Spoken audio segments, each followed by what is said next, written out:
Indian national Congress की बुनियाद 28 दिसंबर 1885 को मुंबई में एक रिटायर्ड बरतानवी सरकारी मुलाजिम एलन ऑक्टिवेन हयूम ने रखी थी। इंडियन नेशनल कांग्रेस का बुनियादी मकसद हिंदुस्तानियों को अपने तहफ़्फ़ुज़ात और मुतालिबात को बरतानवी हुकूमत तक पहुँचाने के लिए एक प्लेटफॉर्म मुहैया करना था, कौमी इत्तेहाद को फ़रोग़ देना और आइनी इस्लाहात की वकालत करना था। ये हिंदुस्तानियों को बरतानवी हुकूमत से अपनी शिकायत और मुतालिबात का इजहार करने का एक प्लेटफॉर्म फराहम करता था। दूसरा मकसद हिंदुस्तानियों के दरमियान सियासी इत्तेहाद और कौम परस्ती को फ़रोग़ देना था और 1857 की बगावत जैसी एक और बगावत को रोकने के लिए सेफ्टी वाल्व के तौर पर काम करना था। उसके बानियों में शामिल हैं एलन ऑक्टिवेन हयूम, एक रिटायर्ड बरतानवी सरकारी मुलाजिम जिसने इंक की तश्कील में अहम किरदार अदा किया। दादा भाई नौरोजी, भारत के अजीम आदमी के तौर पर जाना जाता है। वो हिंदुस्तानी कौमी कांग्रेस के इब्तिदाई सालों में एक नुमाया शख्सियत थे। वोमेश चंद्र बनर्जी, हिंदुस्तानी कौमी कांग्रेस के पहले सदर। इंडियन नेशनल कांग्रेस का पहला इजलास 28 से 29 दिसंबर 1885 को मुंबई में मुनक़िद हुआ।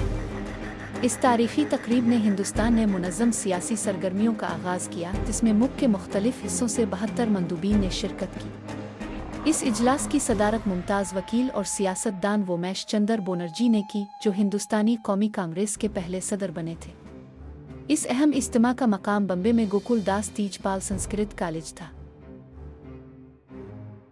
सूरत तक़सीम 1907 नज़रियाती इख्तिलाफ़ात, सदारती उम्मीदवारों के तनाज़ात और सुदेशी तहरीक के नुक्ता नज़र की वजह से इंडियन नेशनल कांग्रेस के अंदर एतदाल पसंदों और इंतहा पसंदों के दरमियान एक तक़सीम थी। इस तक़सीम ने कांग्रेस को कमज़ोर किया, बरतानवी जबर की इजाज़त दी, लेकिन बिलाखिर 1916 में दोबारा इत्तेहाद का बाइस बना। इंडियन नेशनल कांग्रेस ने हिंदुस्तान की आज़ादी की जिदोजहद में एक अहम किरदार अदा किया। एक आइनी तहरीक से मुकम्मल आज़ादी का मुतालबा करने वाली अवामी तहरीक में तब्दील हुआ। बड़े पैमाने पर मुतहर्रिक होने, अदम तशद्दुद की मुज़ाहमत, महात्मा गांधी की क़ियादत में और मशहूर क़ियादत जवाहरलाल नेहरू, सुभाष चंद्र बोस और गांधी के ज़रिए हिंदुस्तानी कौमी कांग्रेस ने कौमी इत्तेहाद को फ़रोग़ दिया और बैन-अल-अक़वामी शनाख्त हासिल की।